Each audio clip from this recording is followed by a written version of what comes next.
moi j'ai détesté travailler au Quick, etc. Je pense que personne aime travailler au McDonald's ou quoi que ce soit. J'avais 30 € sur mon compte et j'ai regardé les billets d'avion. Pour le soir même, à 5h du matin, il y en avait un. Aller simple, Bruxelles, Marseille, pour 50 €. Pour l'anecdote, j'avais que 30 €. Du coup, j'ai demandé à mon petit frère de 12 ans à l'époque qui me prête 20 €. Il faut savoir que j'ai une très bonne mémoire. J'enregistrais tout, je faisais tout pour eux, etc. Je travaillais pour eux et en même temps, j'apprenais. Du coup, je travaillais gratuitement. Plus eux, ils m'hébergeaient, etc. Etc. 10 jours après qu'il m'ait hébergé, j'ai reçu peut-être 200 €, un truc comme ça. Pour moi, je pense que c'est une bonne chose, surtout au début, d'être prêt à travailler gratuitement. Elle me dit, est-ce que tu veux faire une marque avec moi? Et je te file 5%. Et finalement, cette marque avait fait 3 millions de chiffre d'affaires. Arrive le moment où j'envoie un message. Faut payer. Bon, les 5%, je pense que ça me fait un petit biais dans ma tête. Je me suis dit, je vais prendre 50 000 €, tu vois. Finalement, elle me dit, bah non, je peux pas te payer. J'ai des connaissances, j'ai pu faire une marque qui a fait des millions, mais j'ai rien touché. Alors maintenant, c'est à mon tour de travailler pour moi.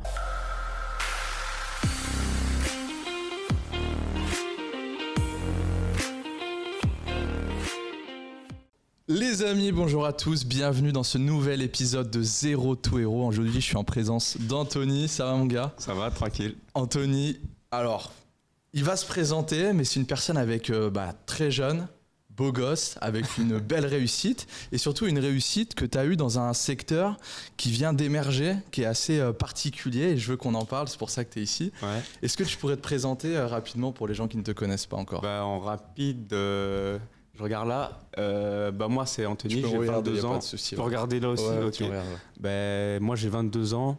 Anthony, belge, nationalité belge et origine italien, vietnamien. Yes.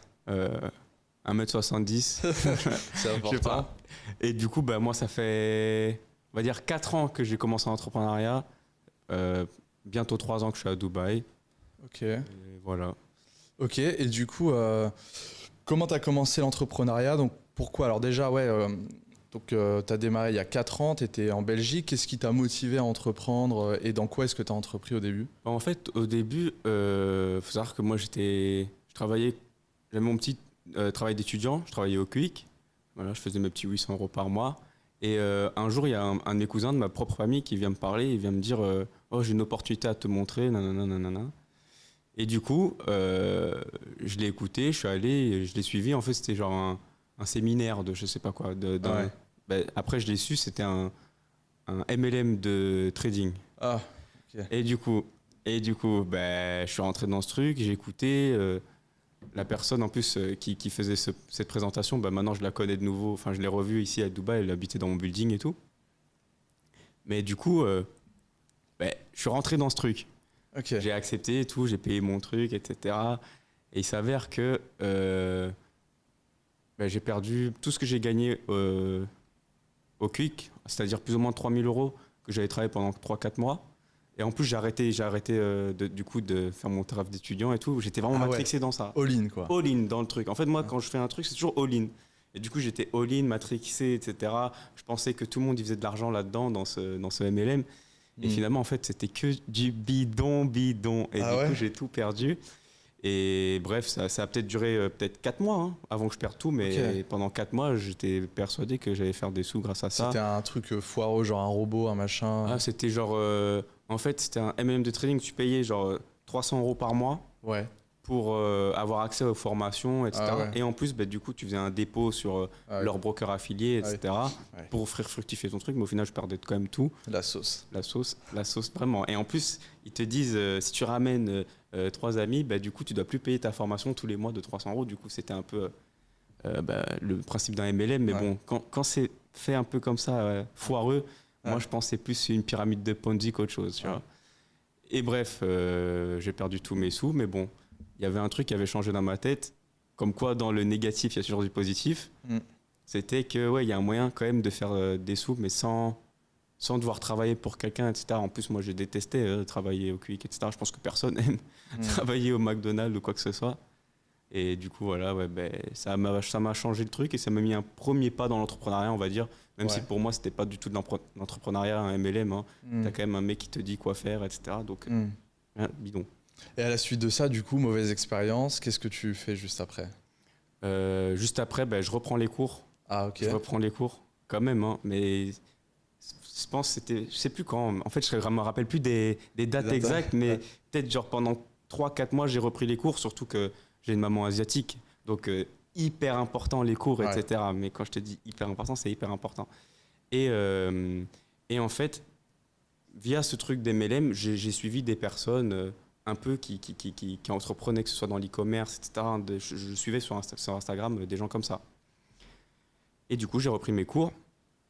Et à un moment, c'était genre les vacances. Et la veille de reprendre les cours, c'était un dimanche, la veille de reprendre les cours, je regardais des stories sur Instagram et je voyais qu'il y avait un meeting. Il faut savoir que je suis belge. Hein. Du coup, j'étais en Belgique, j'étais sur mon téléphone, je voyais qu'il y avait un meeting d'entrepreneurs e-commerçants à Cannes le lendemain, à 11h du matin. Et je sais pas, j'ai pété un câble. Alors, je pense que c'est une mauvaise chose de faire ça, hein, mais c'est ce que j'ai fait. J'avais peut-être à tout péter, j'avais 30 € sur mon compte et j'ai regardé les billets d'avion pour le soir même. À 5h du matin, il y en avait un. Aller simple, Bruxelles, Marseille, pour 50 €. Du coup, pour l'anecdote, j'avais que 30 €. Du coup, j'ai demandé à mon petit frère de 12 ans à l'époque qu'il me prête 20 €. Et je lui ai dit que j'allais lui rendre, etc. Non. Finalement, je lui ai rendu beaucoup plus tard, beaucoup plus que ça. Hein. mais du coup, il m'a donné les 20 €. Je suis vite allé déposer à la banque. J'ai pris mon billet d'avion aller simple et j'ai dit à absolument personne. En gros, j'ai fugué, quoi. Très mauvaise chose. Et je suis allé à l'aéroport à 5h du matin. Je suis arrivé à Marseille le lendemain vers 8h, un truc comme ça. C'était 1 heure d'avion. 8h, j'appelle ma mère. J'ai dit maman, je veux être riche, nanana. Je suis parti, je suis à Cannes, etc. Bon, je t'imagine pas comment elle a pété un câble. Elle s'en rappelle encore, hein, comment elle m'a crié dessus. Elle m'a dit si tu reviens plus jamais, qu'est-ce que tu fais? Enfin, je la comprends, mais à 1000% je la comprends. Et du coup, bref, j'ai pris un bus que j'ai fraudé jusqu'à Cannes. Je suis arrivé à Cannes, il devait être 10h, 11h le meeting, j'attends. J'étais avec ma petite valise, etc. J'avais pris des affaires.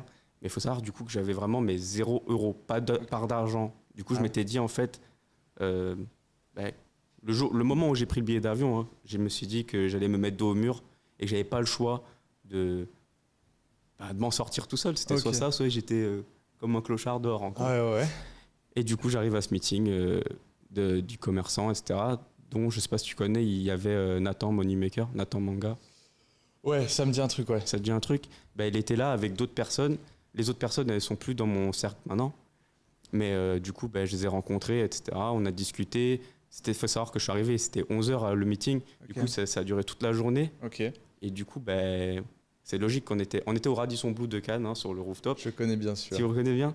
Et du coup, il y avait les serveurs qui venaient pour demander vous voulez boire quelque chose, vous voulez manger un truc. Moi, je ne vais pas me dire oui, évidemment, mais j'ai pas d'argent. Du coup, les gens, ils commençaient à comprendre, au fur et à mesure qu'on discutait, qu'ils voyaient que je commandais rien alors que tout le monde mangeait, tout le monde buvait. Et du coup, ils ont compris, je leur ai expliqué que voilà, je suis parti la veille de Bruxelles, etc. J'ai mis mes derniers sous pour venir, pour écouter. Ouais, attends. Là, je trouve ça super intéressant parce que du coup, t'as osé dire, carte sur table, voilà, j'ai pas de sous parce que voilà, et tout ce que j'ai fait. En fait, j'avais pas trop le choix. Donc je leur ai expliqué. C'est bien. Je leur ai expliqué. Ils voyaient que je commandais rien, que je commandais même pas de l'eau, rien. Ouais. Et du coup, ils m'ont demandé, pourquoi qu'est-ce qu'il y a? Tu t'as pas faim? Alors que je mourrais de faim. Je mourrais de faim. Et bref, Moneymaker, etc. et certaines autres personnes trouvaient ça, comment on dit, que j'étais déterminé, que j'avais une détermination vraiment forte pour faire un truc comme ça. Et voilà, et finalement, Moneymaker, il m'a hébergé pendant peut-être 1-2 semaines, je me rappelle pas, 1-2 semaines à Cannes. Et j'ai commencé un peu comme ça. Du coup, ils m'ont appris. En échange, moi, j'étais tellement déterminé, tellement coachable que tout ce qu'ils me disaient, j'enregistrais. Et pour savoir que j'ai une très bonne mémoire, j'enregistrais tout, je faisais tout pour eux, etc. Je travaillais pour eux. Et en même temps, j'apprenais. Du coup, je travaillais gratuitement. Plus eux, ils m'hébergeaient, etc. Ils me nourrissaient, etc. Et finalement, du coup, 10 jours après qu'ils m'aient hébergé, j'ai reçu peut-être 200 €, un truc comme ça. Et j'ai repris un billet pour rentrer en Belgique. Et là, je suis rentré en Belgique. Et là, on arrive presque à la période de Covid. Et ma mère, elle était quand même contente de me voir finalement. Elle était contente de me voir, mais elle disait quand même qu'est-ce que t'as fait? T'as dit quoi à l'école du coup? J'ai arrêté. Ah ouais, j'ai arrêté l'école. Ok. Donc c'est le moment où j'ai pris le billet d'avion, je ne suis plus jamais retourné, quoi. Ok. Et ma mère, je lui ai dit que fais-moi confiance, s'il te plaît. Bon, j'avais toujours pas d'argent. Je suis revenu, j'avais quand même pas d'argent. Mais elle s'est dit comment il a fait pour rester comme ça et tout, et revenir à prendre un billet d'avion. Donc, elle a peut-être compris un tout petit peu qu'il y avait un truc. Et finalement, période Covid, ce qui commence à arriver, j'ai toujours contact avec les personnes que j'ai rencontrées à Cannes, dont Moneymaker, etc. Je travaille toujours pour eux gratuitement.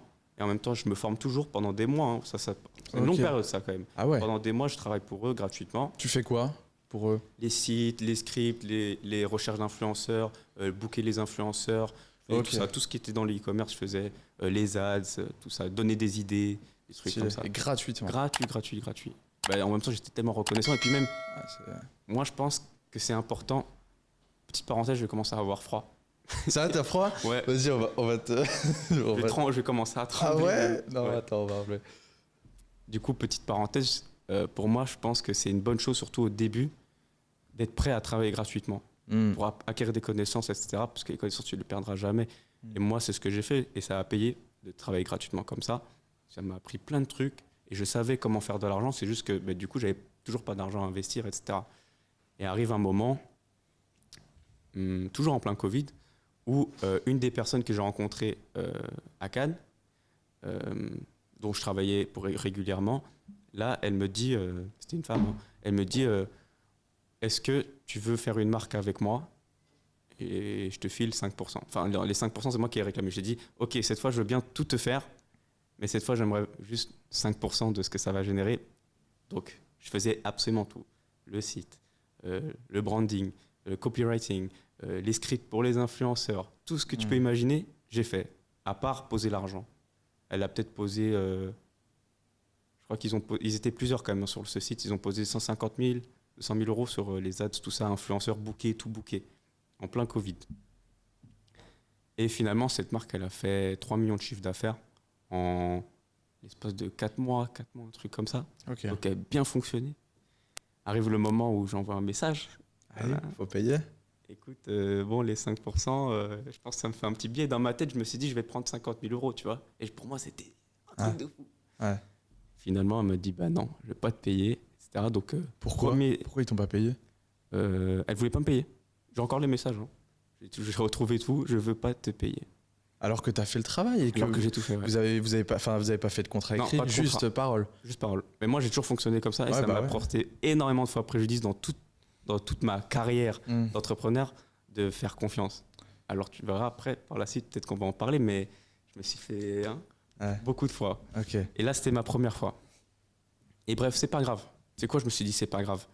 Là, j'ai des connaissances, j'ai pu faire une marque qui a fait des millions, mais j'ai rien touché. Alors maintenant, c'est à mon tour de travailler pour moi. J'ai arrêté de travailler pour eux, etc. Mais j'avais toujours pas d'argent.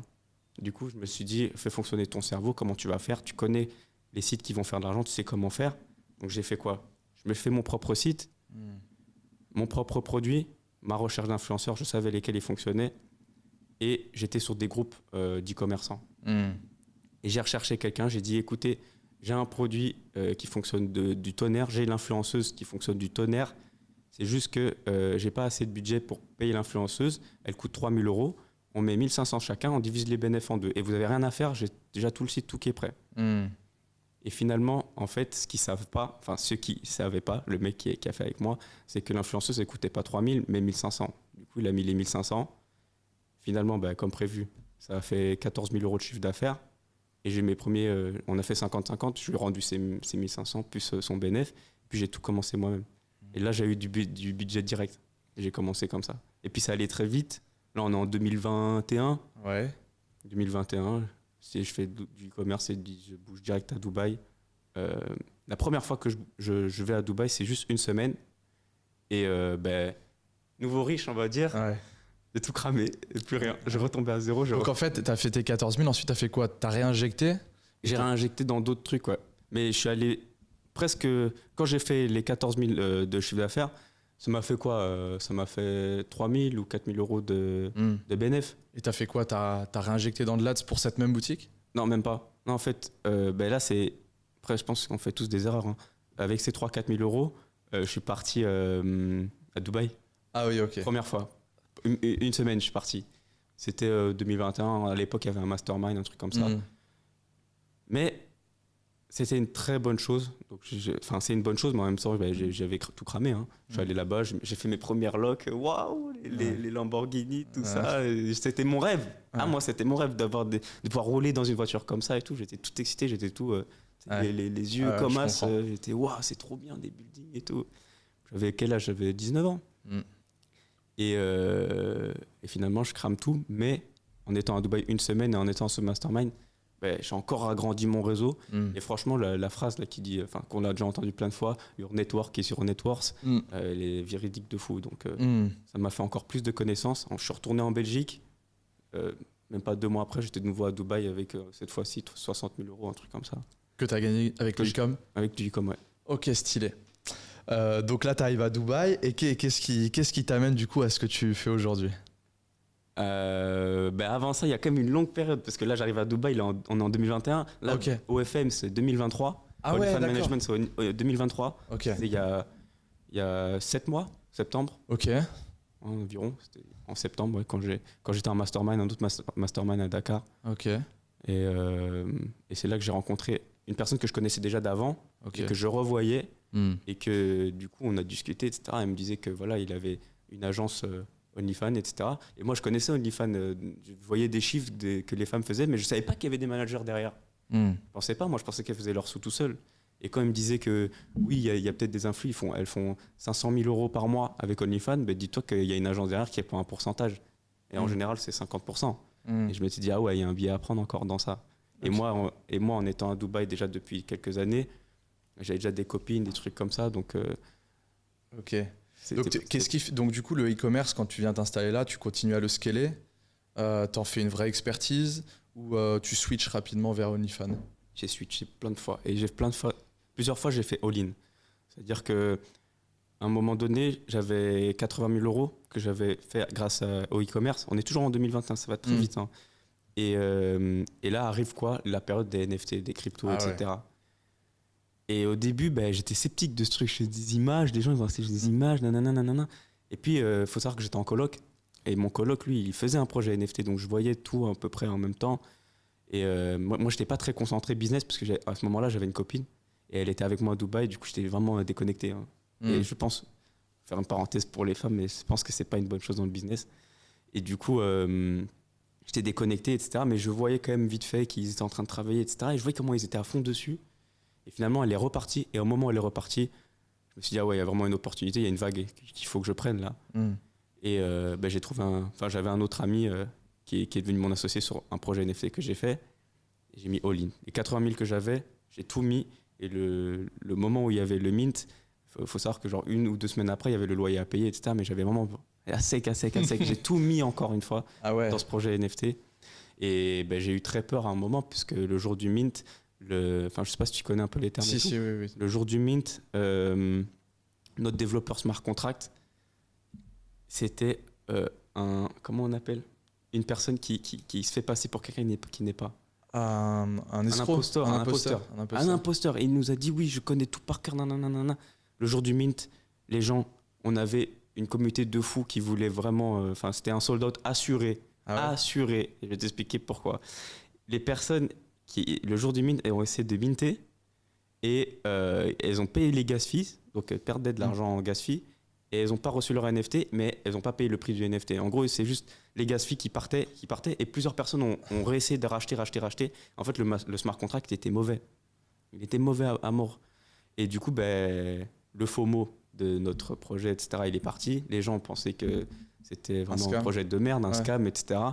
Alors que franchement, on croyait tellement en notre projet. En fait, je pense que tout le monde qui a fait un projet NFT, surtout leur premier, et ils se dit oui, c'est mon meilleur projet, je vais faire un truc de fou, etc. Mais nous, c'était pareil. J'étais là, ouais, on va sold out, on va faire des trucs de fou après. Et finalement, les jours du mint, 0. Oh, shit. 0. Et là, je commençais vraiment je me rappelle cette journée-là, c'était les montagnes russes d'émotions. Cette journée-là et tout, j'étais avec mon associé et tout, on était en train de réfléchir, à se dire comment on va faire. Et j'avais de la chance que mon associé, c'est un peu un gros geek qui est dans les serveurs Minecraft depuis longtemps, etc. Donc, il a réussi, je sais pas comment. Moi, je suis allé, j'ai dormi, il était 5h du matin, je suis rentré, je me suis dit, vas-y, il faut que je dorme et tout, c'est un mauvais rêve et tout. Je dors, je me réveille, il m'envoie un message, on a fait 4 millions. Je dis comment? J'ai dit j'ai fait un smart contract moi-même. Ah ouais? Il m'a dit ça. Il Excellent. m'a fait un smart contract et du coup, on a fait environ 4 millions, on aurait dû en faire 14. Et du coup, on n'a pas sold out notre projet. Notre projet, quand un projet ne sold out pas, impossible de faire quoi que ce soit avec ton projet.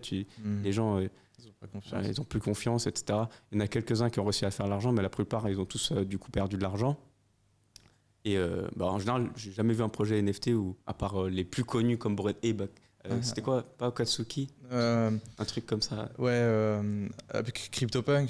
Ouais, CryptoPunk, enfin ouais. tous les gros, les énormes projets, il y en avait Ouais. peut-être 10 où les Ouais. gens en général gagnaient de l'argent et même Ouais. maintenant ils sont aussi perdus. Enfin, Ouais, à mort. pour moi, les crypto NFT, enfin NFT surtout, c'est un gros scam.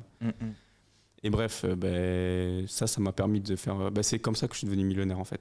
Ok. C'est ça, ouais. Avec les NFT. Ok. Et qu'est-ce que tu as appris dans ce process? Alors, moi, il y a un truc que je veux qu'on revienne dessus, c'est le fait d'avoir fait all-in. Comment tu peux dire, du coup, parce que tu viens t'installer à Dubaï, donc tu as 80 000 euros, tu commences à prendre un appart, tu as un loyer, tu commences à élever un peu ton style de vie. Comment tu peux te dire, vas-y, je prends tout ce que j'ai, parce qu'en gros, ça marchait pas, retour Belgique. Ah oui. En fait, justement, dans ma tête, je me suis dit, dans le pire des cas, qu'est-ce qui m'arrive? Je retourne en Belgique. J'ai déjà des connaissances, par exemple, en e-commerce que je peux refaire des sous. Ma mère, elle m'en voudra pas. J'ai une maman qui est là pour me faire à manger. J'ai un toit en Belgique, etc. Tu vois. C'est donc, intéressant. pour moi, j'ai pas grand-chose à risquer. Je risque pas grand-chose, tu vois. À part juste, je perds tout. Voilà. Et les gens ils vont me dire, t'es un blaireau. Pas grave, je rentre chez moi, je refais des sous et je leur prouve que j'ai encore des connaissances faites pour, tu vois. Non, mais c'est intéressant parce que, tu vois, j'en parlais avec un pote dernièrement, c'est la notion de prise de risque. Tu vois, moi, je dis souvent, de la vingtaine à la trentaine, c'est là où tu peux te permettre de prendre le plus de risques parce que t'as pas de famille, t'as rien. Bien sûr. Et puis, tu vois, si t'aurais eu, je sais pas, une femme, des enfants, etc., des grosses charges... Impossible. Je pense pas que t'aurais mis tout l'épargne dans un projet. Donc, non, c'est cool. Et du coup, ça t'a récompensé. Ouais. En fait, c'était 50-50 en soi. Ah, mais oui, j'aurais pu très bien. J'ai failli, à cause du développeur, j'ai failli retourner chez ma mère et tout perdre. Il fait quoi le développeur? Vous l'avez dégagé? Non, il l'a dégagé. On pouvait faire quoi? À part ne pas le payer, parce que c'est logique. C'est tout. Incroyable. Ok.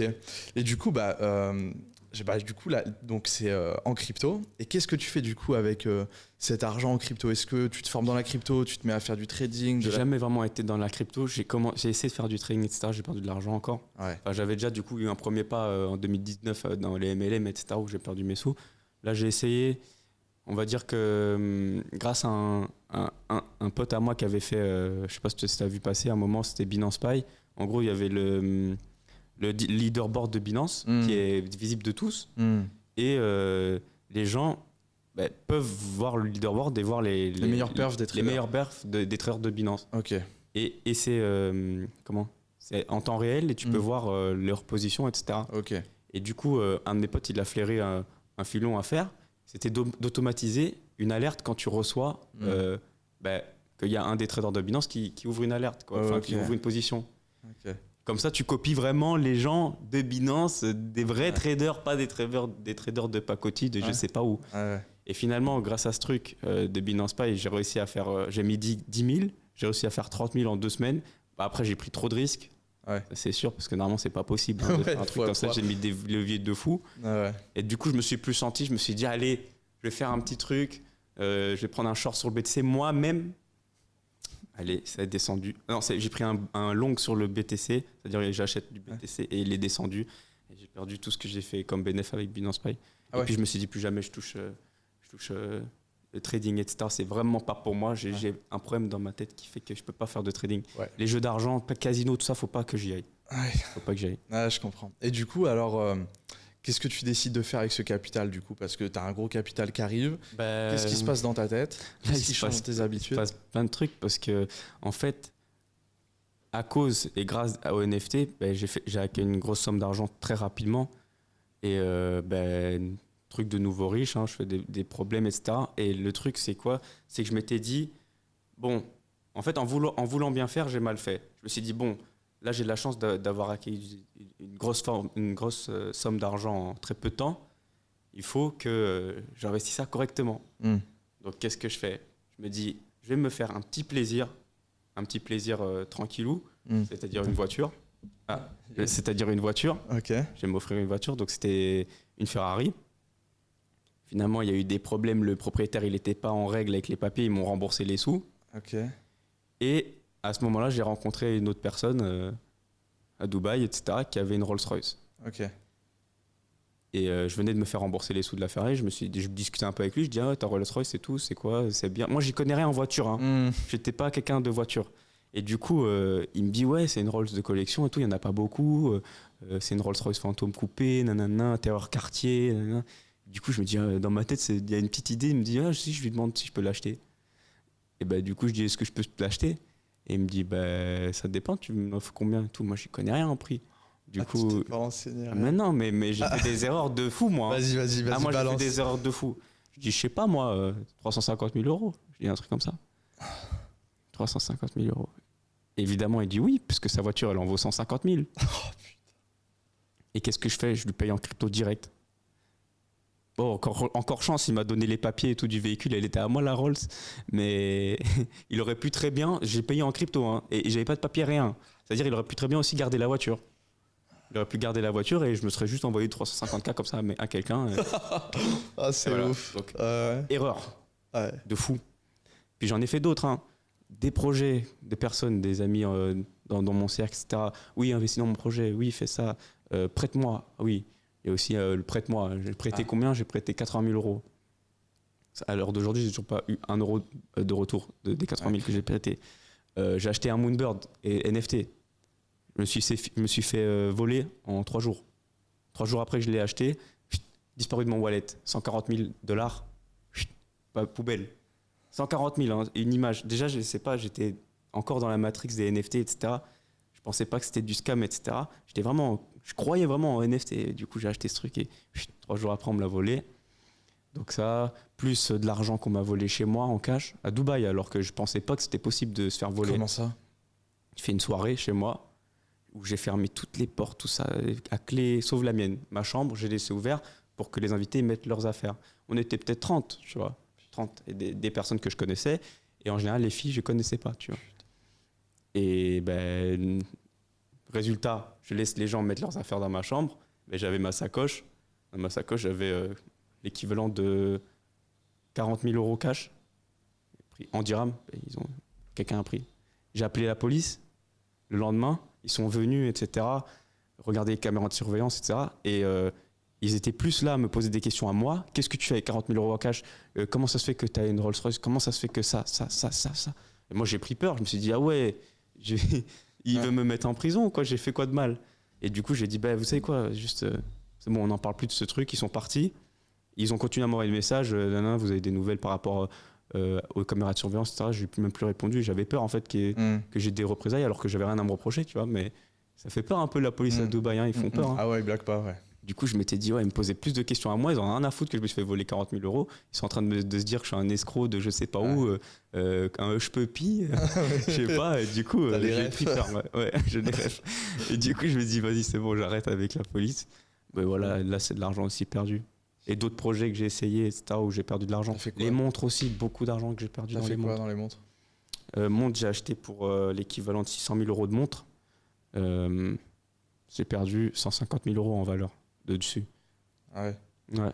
T'as acheté comme ça, ouais. T'as acheté quoi? En fait, je me suis dit, je vais investir des sous un peu partout. J'ai aussi fait de l'immobilier. Ça, c'est le seul truc que j'ai fait de bien. Immobilier. J'ai acheté un appart sur plan à Dubaï, ici à Business Bay, qui est censé finir de la construction fin d'année. Mais sinon, le reste, j'ai voulu bien faire. La Rolls, je me suis dit, ah oui, je vais acheter une Rolls, une voiture qui perd pas en valeur. Parfait. Je pourrais la revendre au même prix que je l'ai acheté, c'est parfait. D'ailleurs, le mec à qui je l'ai acheté, il a dit, si jamais tu veux me la revendre, tu me la revends au même prix que tu me l'as acheté. Hein. Tu t'étonnes que quelques mois après, j'ai dit, oui, tu me la rachètes. Bah non. Wow, ok. Vaut mieux en rire, hein, parce que pendant longtemps, j'ai passé une période où j'étais là, déprimé, de me dire, putain, mais je me suis fait baiser combien d'argent ça. Selon toi, pourquoi du coup? Comment ça se fait que du coup, trop naïf, trop bête. Ouais, que t'aies pris autant de mauvaises décisions? Trop gentil, trop bête. J'étais dans un monde de bisounours. Je me suis dit, tout le monde, il est gentil, personne, il est là pour te niquer, etc. Alors que tout le monde est là pour te niquer. Ici, à Dubaï, le nombre de personnes qui essayent de te faire investir dans des trucs bidons, des trucs de fous, qui se font passer pour des gens qui ne sont pas, il y en a plein, et plein. Ok. Ah, non, mais c'est vrai qu'il faut. Et puis, il y a aussi le truc où, par exemple, que ce soit les NFT, les montres, la Rolls et tout, avant d'acheter, t'as pas pris le temps peut-être de te renseigner. Il y a ce truc-là où. En fait, les montres, je pouvais rien y faire. C'était le marché, etc. J'ai acheté Ouais. au prix du marché. T'as acheté des bonnes montres? T'as acheté quoi? J'ai acheté 3 Patek et c'est tout, 3 Patek. Ok. Et en fait, j'ai acheté 3 Patek et une quatrième. Mais la quatrième, c'était des parts dans une montre parce que la Patek, elle coûtait à l'époque 400 000 euros. Putain. Et j'ai mis un pourcentage dedans à plusieurs pour qu'on l'achète et c'était plus un investissement. Il s'avère que celle-là aussi, elle a perdu en valeur. En fait, tout le marché des montres a baissé en 2022. Donc, après, les montres, c'est pas genre j'étais mal renseigné, etc. J'ai acheté au prix du marché, c'est juste que ça a baissé. La voiture, oui, je me suis pas renseigné. J'ai regardé vite fait sur Internet, mais déjà, le propriétaire de la voiture, il me disait que c'était une 2016, alors que quand j'ai reçu les papiers, c'était une 2013. Ça change beaucoup dans une voiture de luxe, hein, les années. Et du coup, je suis allé voir les 2016, me suis vite fait renseigner. J'ai vu que les prix, c'était plus ou moins pareil, mais que lui, il me disait que c'était intérieur quartier parce qu'elle était en rouge, alors que c'était juste du rouge à l'intérieur. Hein. C'était pas intérieur quartier, c'était juste parce que c'était rouge à l'intérieur. Et bref, du coup, je me dis, vas-y, je fais une bonne affaire. Enfin, je fais pas une bonne affaire, mais j'investis dans une voiture qui va pas perdre en valeur, alors que finalement, oui, tu vois. Comme tout ce que j'ai fait, le Moonbird, quand je l'ai acheté, je croyais vraiment que les NFT, ça allait continuer à fonctionner. Ça, finalement, je me suis fait voler. Et même si je me faisais pas voler, il allait perdre en valeur. Là, je sais même plus ça vaut combien. Peut-être ça vaut 30 000 euros, un Moonbird, 20 000 euros. J'ai acheté 140 000. Donc voilà. Plus l'argent qu'on m'a volé, j'y peux rien. C'est pas un investissement. L'argent que j'ai prêté, j'ai voulu être gentil. Pourquoi t'as prêté c'était dans quel contexte que t'as prêté de l'argent? Justement, c'est le mec de la Rolls. C'est le mec de la Rolls. Et en gros, il m'avait déjà montré chez lui. Ça, il avait 5 enfants. Il avait une Rolls, un Gebrabus, tout ça. Donc rien à paraître de fou, tu vois. Et à un moment, il me demande, oui, tu sais me dépanner. Juste avant que j'achète la voiture, un truc comme ça. C'est vraiment la même période. C'est il y a 1 an et demi. Il me dit, là, j'ai mes ouvriers, ils font des travaux chez moi. Il faut que je les paye en cash, etc. J'ai pas de cash là sur moi. Tu peux me prêter vite fait et je te rends là dans la semaine en virement comme tu veux, etc. Finalement, je l'ai donné, il m'a jamais rendu. Et j'ai beau lui dire nanana, tous les mois, tous les 2 semaines, je lui réclame. Non, là je peux pas, j'ai vraiment pas d'argent, je suis à sec, j'ai pas de sous. En attendant, il a une Patek au poignet. Mais qu'est-ce que tu veux que je fasse? Je lui ai donné du cash, aucune preuve. Bah non, c'est ça. Mais c'est bien, c'est des leçons en fait. Ah oui, mais là, des leçons. Mais t'en tires quoi comme leçon de ça? Déjà, comme leçon, j'en tire une bonne leçon, ça c'est sûr. Mais ce que je me dis, c'est que c'est mieux de faire ces erreurs-là maintenant que des erreurs que. Si ça se trouve, il y a des gens, ils ont fait ces erreurs-là quand ils avaient 40 ans, 50 ans. Moi, c'est rien, c'est pas grave, j'ai 22 ans, ok, j'ai pris une grosse gifle par tout le monde. Mais du coup, ces erreurs-là, je vais plus les faire par la suite. Qui dit que, je sais pas, dans 2 ans, j'ai peut-être un patrimoine de 20 millions et que j'aurais pu. Enfin, si j'avais pas fait ces erreurs-là l'année dernière, faire des erreurs quand j'avais 20, 30 millions. Et là, perdre vraiment des énormes sommes et me faire niquer comme ça, quoi. Clairement. Non, mais c'est clair. Moi, j'aime bien dire souvent que l'argent que tu perds dans tes erreurs, c'est le montant de la leçon que tu mérites. Tu vois? Ah, ouais, peut-être. Ça, je trouve ça intéressant. Mais c'est vrai, tu as raison. Vaut mieux faire ces erreurs jeunes, parce que comme ça, tu les fais pas par la suite et donc tu raccourcis le temps que de les faire à 40, 50 ans quand tu as 100 millions sur le compte, tu vois. Exactement. C'est bien mieux, tu as bien raison. Et du coup, alors, qu'est-ce qui se passe par la suite? Tu te lances sur... Par la suite, non. Alors, il arrive une longue période du désert où j'ai toujours de l'argent, hein. Mais voilà, une longue période du désert où, combien de temps? Où je fais un an presque. Ok. 2022, tout 2022 en fait. 2022. Vacances? En fait, je fais tellement d'erreurs. J'ai pas utilisé l'argent à bon escient. J'ai fait qu'un voyage. Je suis allé à Bali, je suis allé à Ibiza et c'est tout. En 1 an. Alors qu'avec tout l'argent que j'avais, j'aurais pu voyager, etc. Bon, j'ai fait venir ma mère à Dubaï, etc. Là, elle a vu et tout. Elle était contente. Elle a vu mon appartement, etc. Elle était là. Elle s'est rendue compte, je pense, au moment où je l'ai fait venir à Dubaï, que oui, c'est bon que j'étais en place et que c'est pas grave l'école. Mais sinon, oui, j'ai pas tellement voyagé. Et d'ailleurs, maintenant, j'ai une autre optique, hein. Là, je termine tout ce que j'ai à faire à Dubaï. J'ai un business physique et tout. Une fois que tout tourne, je veux faire une année où je voyage. Je voyage toute l'année, mais partout, dans tous les pays du monde, différentes cultures, voire différents paysages et tout, parce que je pense que un des meilleurs investissements à faire, c'est vraiment les voyages. C'est des souvenirs qui partiront jamais. À mort. Et tu rencontres des gens de partout. Tiens, justement, j'ai une question pour toi. t'as su ce que c'était que d'investir dans des biens matériels, montres, bagnoles et tout. Mais entre les expériences type voyage et souvenirs et acheter des biens matériels, tu préfères quoi? Qu'est-ce qui, selon toi, a le plus de sens? Il n'y a pas photo, c'est les voyages. Ouais. Pour moi, c'est le meilleur truc. Franchement, si je peux dire un truc, c'est vraiment bidon. Tout ce qui est montre, c'est bidon. Ça vous servira à rien. C'est juste une preuve sociale. C'est juste histoire de. Enfin, c'est intéressant que si tu es dans le show business, que tu es là, tu dois par exemple acquérir des investisseurs ou quoi. En général, les gens qui sont dans le show business, ils vont regarder ton poignet. Et plus tu as une grosse montre, plus ils vont te prendre au sérieux. Mais sinon, moi, par exemple, franchement, j'ai pas besoin d'avoir de montre. Ça sert à rien. Parce que tous mes business, je les fais moi-même. J'ai pas d'associé ou quoi. Ou alors mon associé, c'est quelqu'un que je travaille avec lui depuis longtemps. Mais j'ai pas besoin d'impressionner des investisseurs ou qui que ce soit. Donc, pour moi, c'est chouette d'avoir une jolie montre et tout pour habiller ton poignet. Mais une Rolex, ça suffit.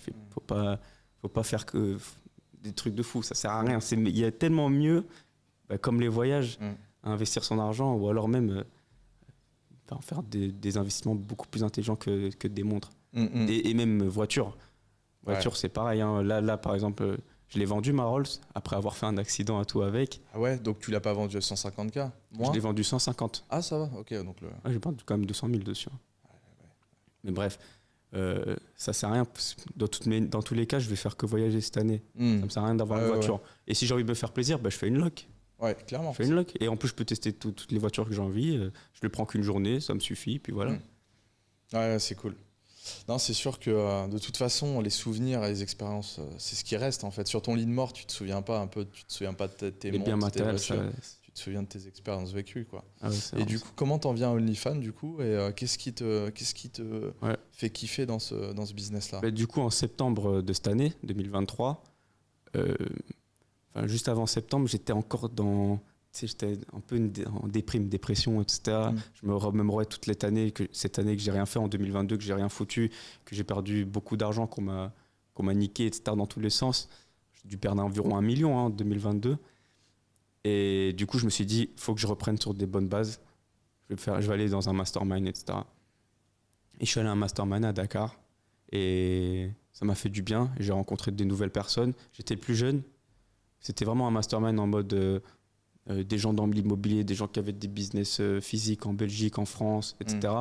Des gens de 60 ans qui font de l'import-export. Enfin, en gros, c'était vraiment très varié.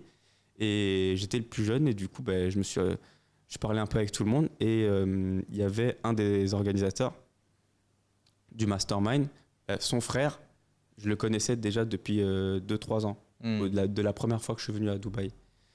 Et du coup, on s'est revus, etc. Et là, il me parle de ce qu'il fait en ce moment, OFM, Only Fund Management. Et je me rends compte que oui, les filles, en fait, elles sont des managers qui prennent un pourcentage sur elles. Et je savais déjà que les filles, elles pouvaient faire beaucoup d'argent sur cette industrie-là. Et du coup, après, ça s'est fait tout seul, discuter. Je lui dis, moi, j'ai beaucoup de copines qui pourraient potentiellement le faire, je vais leur en parler, etc. Et j'ai commencé comme ça. Il m'a appris.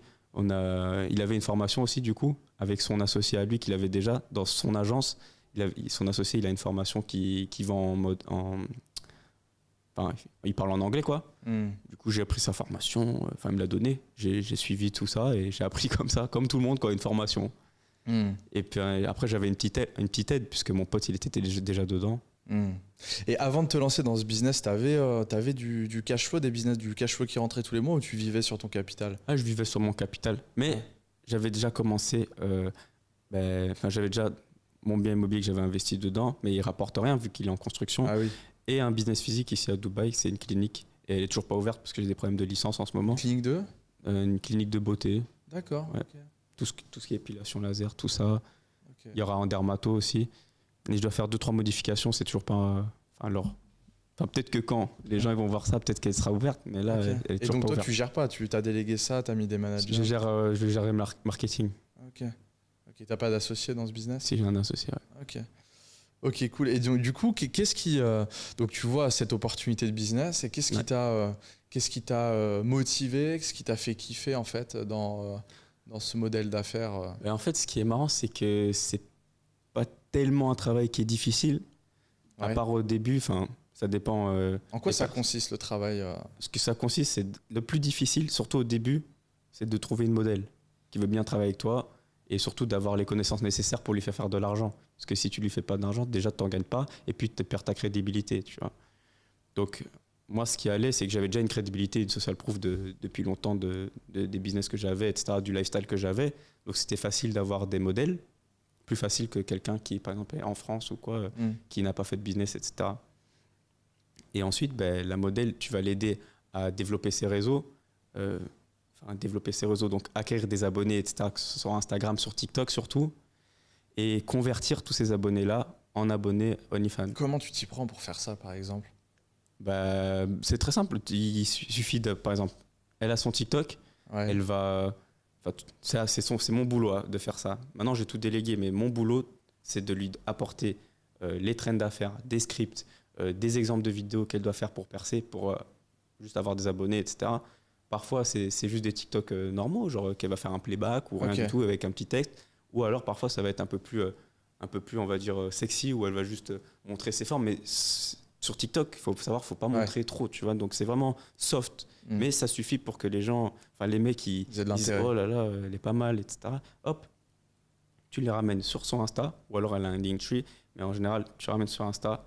Et sur Insta, là, c'est déjà un tout petit peu plus libre. Tu peux mettre un lien OnlyFans, etc. dans sa bio, il n'y a pas de problème. Enfin, dans un Linktree, dans sa bio. Et tu les convertis comme ça. Après, il y a des offres, etc. Bon, après, comme je suis en train de tourner ma formation, je ne vais pas te dire tous mes trucs. Non, bien sûr. Pas tout dire. Et du coup, donc, ça a été vite au début, tu as réussi à trouver...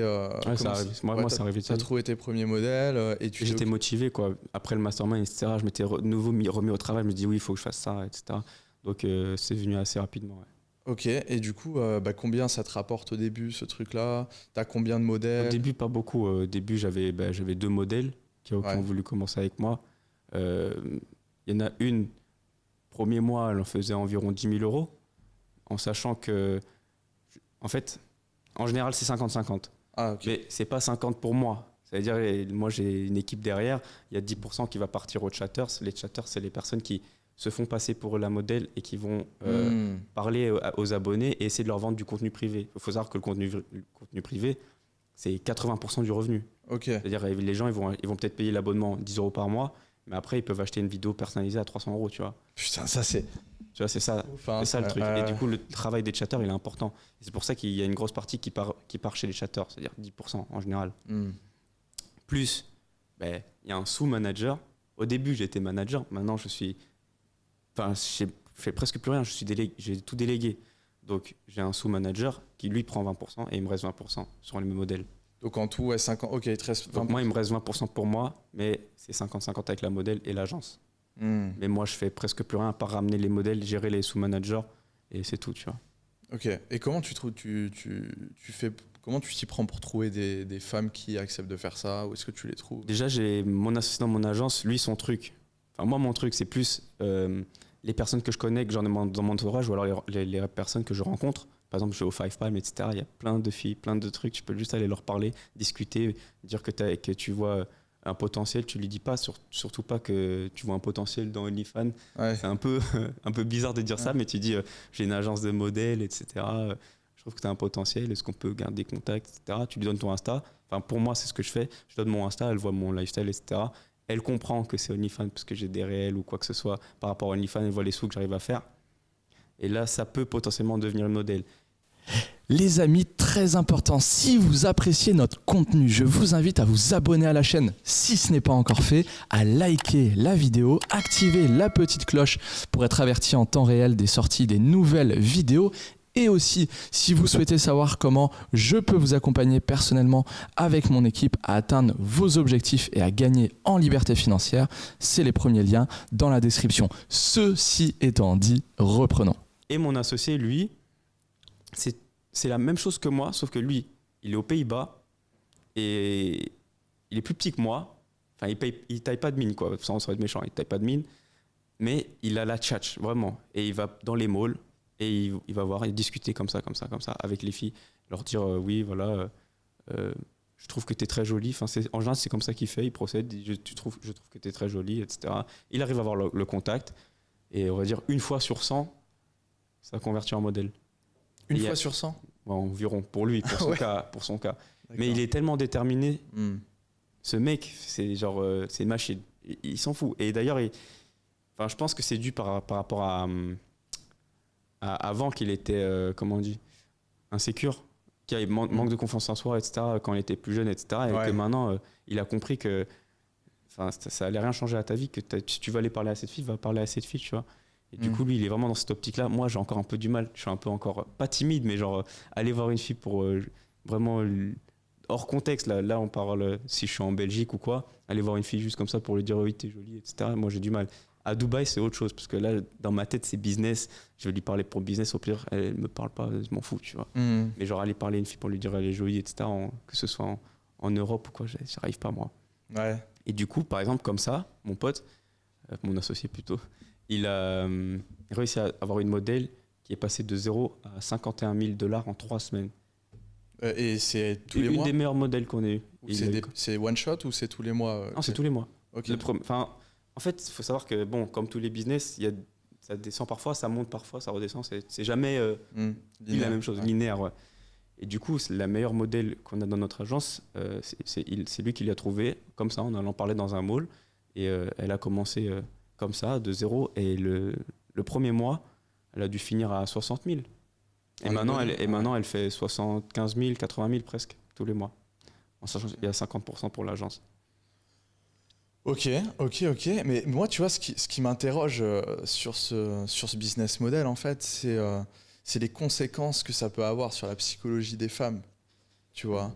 Puisque, à long terme, je pense, tu vois, elles ont généralement quel âge, ces femmes qui... Elles ont entre 20 et 27.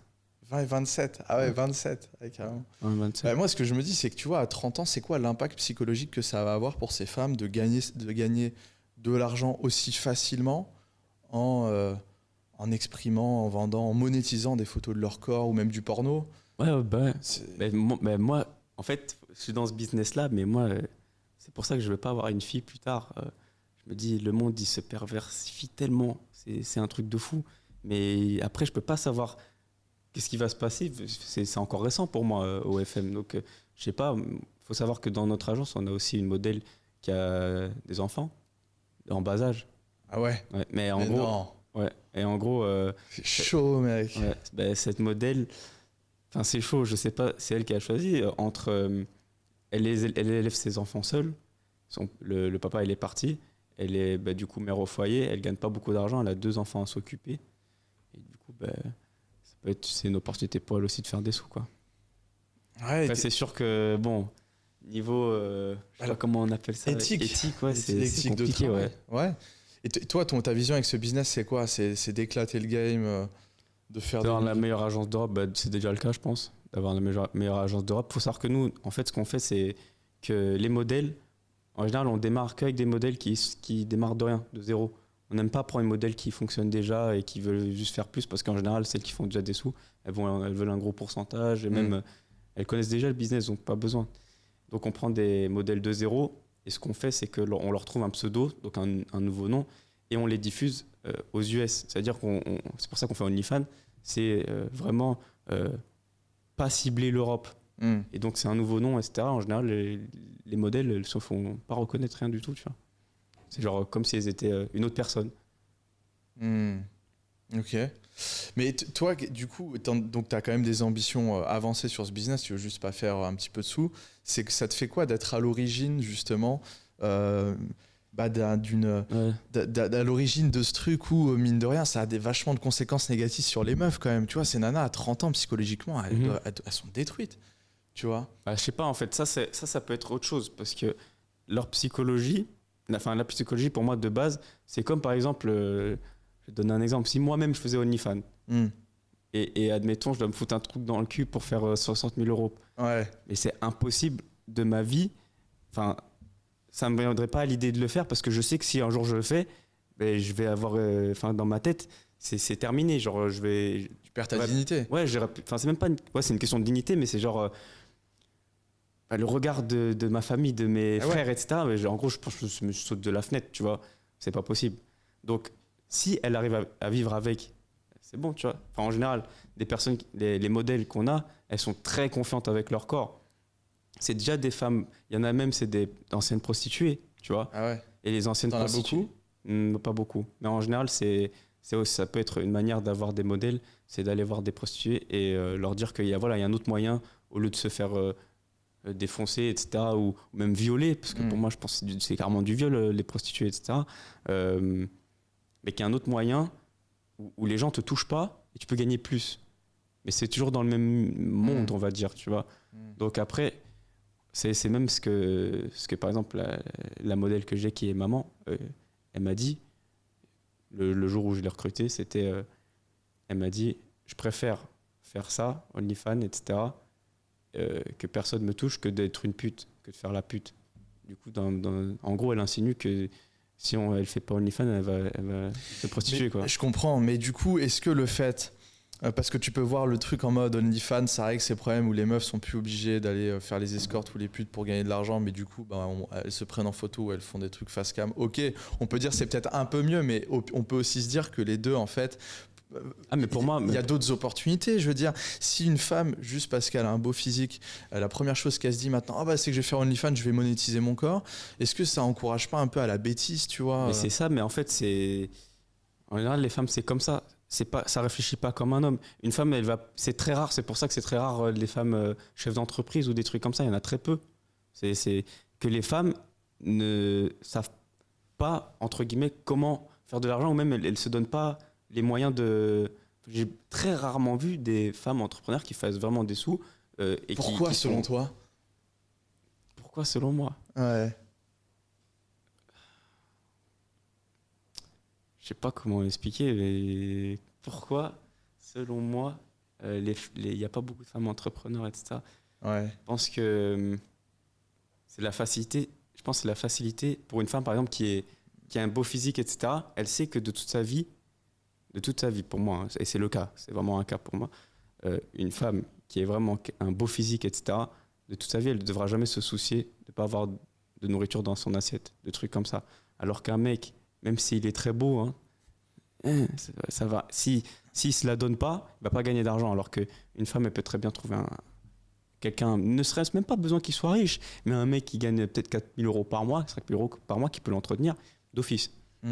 Donc la facilité de se dire que oui, dans tous les cas, elle va jamais galérer. Oui, c'est ça. Donc il n'y a pas de se mettre elle n'est pas dos au mur jamais, tu vois. Alors qu'un mec, si. Et tu penses pas que le fait qu'une femme fasse ça, ça fait chuter sa valeur sur le marché? Mais 1 million de %, ça fait chuter sa valeur. 1 million de %. Mais après, moi, là, on parle. Il y a business et puis il y a genre perso. Pour moi, jamais de ma vie, je serais par exemple en couple avec une de mes modèles, tu vois, ou même une modèle d'une autre agence, ou une fille qui a fait OnlyFans, tu vois. Après, moi, je suis quand même hyper difficile, genre même. Pour moi, ouais. C'est quoi tes critères, toi, pour que tu te dises, vas-y, je me mets avec cette meuf et je construis un truc? Déjà, c'est hyper dur parce que moi-même, je sais moi-même que je suis trop strict.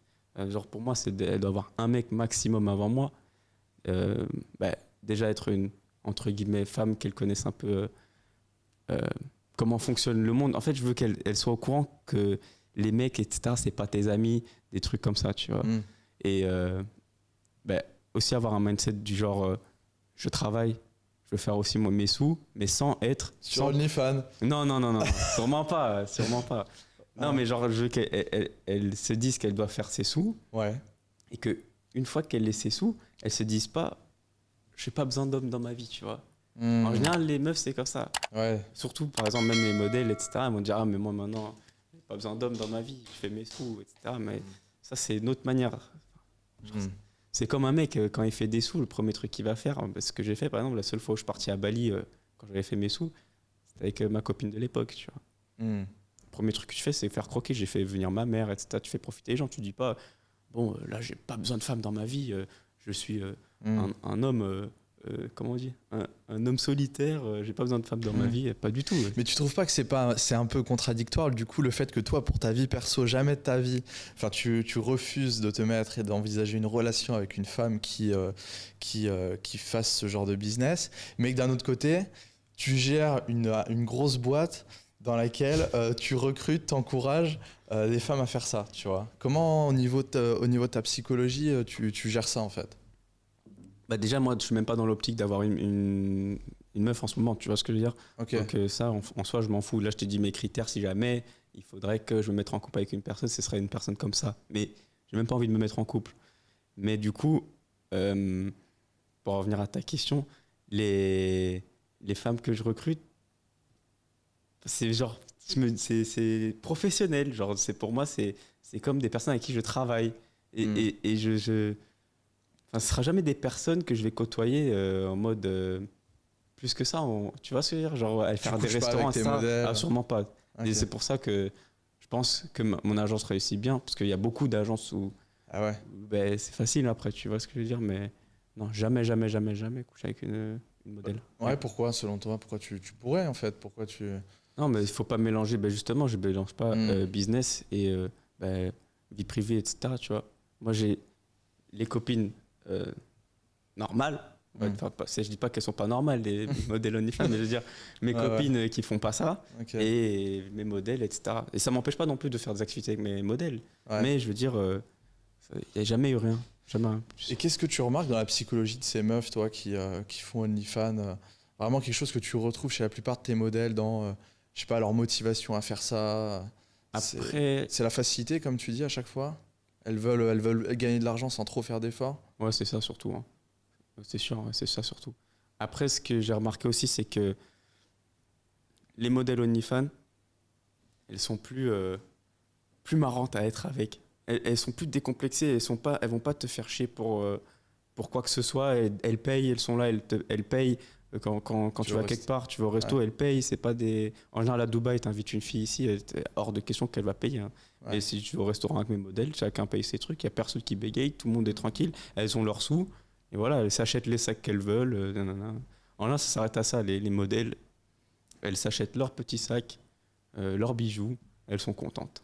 Ah ouais. Elles se contentent de ça. Ouais. Est-ce que tu remarques chez ces meufs-là qui font les modèles OnlyFans dans leur vie peut-être un peu privée ou enfin hors quand je sais pas si ça t'arrive de passer du temps avec elles dans la vie de tous les jours, est-ce que tu remarques que c'est des meufs qui, tu vois, elles changent de mindset, genre des fois, tu sais, elles essaient de faire les meufs clean, tu vois, non, tu vois. Est-ce que tu peux avoir ce truc-là où Oui, à côté, c'est les meufs, c'est bref, je sais pas comment utiliser un terme non vulgaire, mais elles se la donnent sur OnlyFans. D'un côté, elles veulent paraître, tu vois, meuf clean, meuf propre. Bah, c'est sûr que quand, par exemple, on fait une sortie avec les modèles, bah, on dirait des meufs de tous les jours. Ouais. Ouais, ouais. C'est pas, elles sont pas comme ça avec des décolletés, faire. Ouais. Non, elles sont normales. On sort, on rigole ensemble, comme si. Enfin, genre. Des personnes normales, une fille normale, ouais, Ouais. en public. Hmm. Ok. Et aujourd'hui, du coup, donc tu m'as dit que bah, vous positionnez comme agence numéro 1 en Europe. En termes de résultats, qu'est-ce que ça donne? T'as combien de modèles? Dans l'agence, on a 9 modèles là en ce moment. Ok, ça 9 vous modèles rapporte avec- combien tous les mois à peu près en On a CA? En CA, 9 modèles, à peu près 400, 500 000. Ok.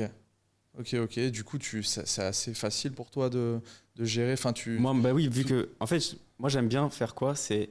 Je réduis mon bénéfice, mais je réduis grandement ton temps. mon temps. Tu délègues à mort. Là, j'ai tout délégué. J'ai presque tout délégué. Il y a les sub-managers, il y a les chatters, il y a les personnes qui s'occupent de certaines tâches comme envoyer les scripts, envoyer les textes, etc. Donc, j'ai fait presque plus rien. Du coup, est-ce que par exemple, là tu m'as dit que tu ne te voyais pas en couple, parce que tu faisais ça à fond, mais est-ce que tu envisages d'arrêter ça un jour? Parce que quand on prend... je sais Pour pas, moi, ça va s'arrêter un jour. Hein. Ah ouais, pourquoi? Ben, en fait, pour moi, OnlyFans, je sais pas, c'est un marché qui grandit tellement et c'est tellement. En général, quand tu as un truc qui grossit tellement d'un coup, à un moment, il y a une chute. Donc, je m'attends à ce qu'à un moment, il y ait une chute. C'est de ce que j'ai appris de mon parcours dans le business, c'est que quand un business grossit, d'un coup, à un moment donné, il y aura une correction ou un truc qui va faire que ça va descendre. Comme les cryptos, tu penses? Comme les cryptos, exactement. Ah, moi, Comme les montres, tout le monde a acheté des montres. Oh là là, tout le monde parle de montres, ça fait que monter, ça fait que monter. À un moment, ça peut pas monter à l'infini. Qu'est-ce qui ferait que ça marcherait plus, toi? Ce qui ferait que ça marcherait plus, par exemple, des réglementations où les personnes, où ce sera obligé les modèles qui parlent directement avec leurs fans, ça interdit peut-être, on ne sait pas. Hein. Comment tu peux vérifier ça? J'en sais rien, tu vois, mais Ouais. ça pourrait être un truc. Ok. j'en sais rien, au pire, ils te menacent de dire qu'ils te bannissent ton compte s'ils voient que c'est pas vraiment la personne qui parle, etc. J'en sais rien, on ne sait pas. Mais, ou alors qu'il y ait beaucoup trop de modèles par rapport aux clients, parce que ça fait que grossir. Et que les clients, vas-y, il y en a, enfin, certains clients, ils vont prendre plusieurs abonnements à plusieurs personnes, mais ils ne sont pas non plus multimillionnaires, tu vois ce que je veux dire? Donc, à un moment, il y aura tellement de modèles pour moins de consommateurs, puisque en général, un abonné OnlyFans, il a peut-être 3 ou 4 abonnements différents chez chacune des filles, et il est très bien comme ça. Et peut-être qu'on n'en sait rien, à un moment donné, il va se rendre compte que c'est pas la fille qui en parle, ça va se démocratiser, et il y aurait moins de personnes, tu vois. Et puis même, je me vois pas comme ça, faire ce business-là pendant 4 ans, tu vois. Ouais, donc tu m'as dit que tu ne voyais pas continuer de faire ça pendant non plus de nombreuses années. Qu'est-ce que tu penses de la conséquence, par contre, que ça peut avoir, tu vois, sur les hommes? Genre, tu vois, le fait que, tu vois, alors déjà, on le voit déjà qu'il y a une féminisation de la société, tu vois, où les hommes deviennent, de moins en moins des hommes, plus de virilité, plus de testo, ça fait plus de sport, ça consomme du porno, ça a plus... Voilà, tu vois, c'est la culture de la facilité. Et là, le fait que, tu vois, ça abrutisse des jeunes hommes... Je participe à ça. Ouais, qu'est-ce que t'en penses? Ben, pour moi, enfin, comment dire? Oui, je participe à ça, mais le fait que je participe ou pas, ça va rien changer. Tu vois ce que je veux dire? Donc, pour moi, si je le fais pas, si je prends pas l'argent à ces hommes-là qui consomment ce type de contenu, etc., ben, ce sera quelqu'un d'autre. Et je vais pas m'asseoir sur de l'argent, je suis quand même un entrepreneur, je suis là pour faire des sous. Ouais, c'est un peu facile. Ouais, mais bon, ça va absolument rien changer. C'est comme... après, c'est un autre sujet, mais c'est genre... comment dire un exemple? Tu sais, c'est genre les gens qui vont te critiquer si tu prends l'avion, tu vois, se dire ouais. Que je le prenne cet avion ou pas, il va quand même polluer, tu vois. Il va quand même démarrer. Oui, je vois. Tu vois ce que je veux dire? Ouais. C'est plus dans cette optique-là. Okay. Après, c'est sûr que je me rends compte que là, les hommes deviennent plus des femmes, etc. Mais tant mieux, parce que comme ça, les vrais hommes, ben, ils auront plus de femmes. Tu vois. Ah, ouais, tu penses? Ouais. Moi, je pense que ça fonctionne comme ça. Ouais, non, mais après, c'est vrai que, putain, c'est ouf, hein. Non, mais je suis au courant que je participe à ma manière, j'y participe, mais que j'y participe ou pas, ça va quand même se faire. Ça se fait quand même. Les personnes, ils s'enferment chez eux. Il y a de plus en plus de personnes, même pauvres, qui s'appauvrissent, etc. C'est quoi qui te choque, toi, là-dedans, en fait, dans le fait que les hommes deviennent de plus en plus des merdes? Je me demande, je pense que c'est aussi en partie à cause des femmes. Ah aussi. Ouais, pourquoi? En fait, c'est un... Comment expliquer? Attends, tu peux le prendre avec toi si tu veux. Comment expliquer ça? Il y a tellement de pression sur les hommes dans la société de maintenant et les femmes aident avec cette pression de, oui, toujours être... comment expliquer ça en manière simple? Il y a de plus en plus d'exigences sur les hommes? Ouais. Beaucoup d'exigences. Tu sais, quand, par exemple, les filles veulent toujours un mec qui est grand, qui est costaud, etc. Ben, t'as un mec, après, il entend ça, il fait 1m70 comme moi, et il est tout maigre, etc. Tu perds la confiance en toi, tu t'enfermes un peu. Quand t'es en période scolaire, moi, quand j'étais à l'école, etc., ben, j'étais un peu, tu sais, le petit chinois. Oh, toi, t'as un petit zizi, t'es chinois. T'es tout mec, t'es tout petit. Les filles elles disaient ah t'es mignon mais vas-y toi, tu vois. Genre, ça aide pas dans. Il y a tellement de critères maintenant pour un mec pour qu'il soit un homme que les gens préfèrent du coup ne pas être un homme. C'est plus ça. Je pense hein. Après, le physique pour un homme, si tu veux, c'est pas le critère numéro 1. Tu vois, en réalité, ce qui compte vraiment le plus, c'est le statut. Donc, si tu as de l'argent pour un homme, c'est ta culture, tu vois. Et donc ta culture, donc ton statut, tes finances, ta culture, et ton physique. Mais le physique, ça vient un peu en dernier. Donc, au pire des cas, tu vois, par exemple, tu prends ton cas. Tu prends le cas de plein de gens, tu vois, je sais pas moi, Ouais, quoique Elon Musk, ça va, il y a des gens qui le trouvent. Mais il y a plein d'exemples d'entrepreneurs qui n'ont pas forcément le physique, qui sont petits, mais parce qu'ils ont l'argent, le statut, ils sont cultivés, ils accèdent aux meilleures femmes qu'ils veulent, tu vois. C'est pas... Ça, pour moi, ça aide. C'est sûr que ça aide, mais genre, c'est pas pour enfin, je sais pas comment donner une expression sans dire le mot, mais. Sucer, ouais. Ouais, me sucer, c'est pas pour me sucer, mais je sais que quand je suis en Belgique, mais j'ai pas mon lifestyle d'ici, j'ai pas ma voiture, j'ai pas mes montres, tout ça. Je suis un mec normal, je sors comme tout le monde, je suis avec mes potes, mes anciens amis, etc. On voyage comme tout le monde. Quand je vais, par exemple, en République tchèque, où je suis allé avec mes amis, etc., ou même en Ukraine, etc., ben, je peux me faire des meufs qu'on appelle des 10, tu vois. Et pourtant, elles ne le savent pas. Tout le lifestyle que j'ai, tout ça, tout l'argent que j'ai, comment on appelle ça, mon statut. Elles ne connaissent pas mon statut. Mais après, c'est sûr que par exemple, à Dubaï, ici,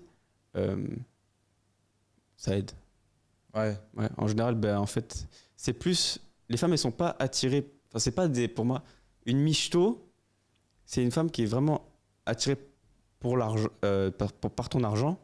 Mais ça veut pas dire qu'elle va te demander acheter un sac pour elle ou faire ça. Enfin, ça, c'est un autre niveau. Enfin, je sais pas comment on pourrait classifier ça comme michto. C'est une catégorie de michto. C'est une catégorie de michto vraiment high level, tu vois. Genre, les meufs qui vont te demander, viens, on va au Dubai Mall acheter ça, bah, t'es sûr. Enfin, déjà, ça m'est jamais arrivé, mais si un jour ça m'arrive, non, te faire enculer, tu vois. Alors que des femmes qui sont attirées par l'argent, oui, il y en a, mais elles sont attirées par l'argent, mais elles ne vont jamais te gratter quoi que ce soit, tu vois. T'as pas à sortir des sous pour elle, c'est juste qu'elle est attirée par ton statut, c'est plutôt ça, tu vois. Ça, c'est d'avoir un mec qui pèse et tout, tu vois. C'est sûr que ça aide, ouais. Et toi, étant donné que t'es à l'origine donc, de ce genre de business, qu'est-ce que tu donnerais? Parce que je pense pas que ta volonté, c'est que la société et que la majorité des hommes qui composent cette société deviennent de plus en plus des merdes, comme c'est plus ou moins déjà le cas pour certains d'entre eux. Quel conseil tu donnerais, tu vois, à la nouvelle génération d'hommes, tu vois, qui ont la vingtaine, pour clairement qu'ils puissent reprendre leur vie en main, accomplir des choses, gagner leur vie, acquérir un statut, avoir une vie de famille épanouie, des bons amis et tout. Quel conseil tu donnerais à ces gens-là, mis à part d'arrêter peut-être le porno, le fast-food, les excuses? Mais ça va être bateau ce que je vais dire, mais genre, on n'a qu'une vie, le temps il s'écoule, etc. Et il faut surtout pas vivre avec des regrets.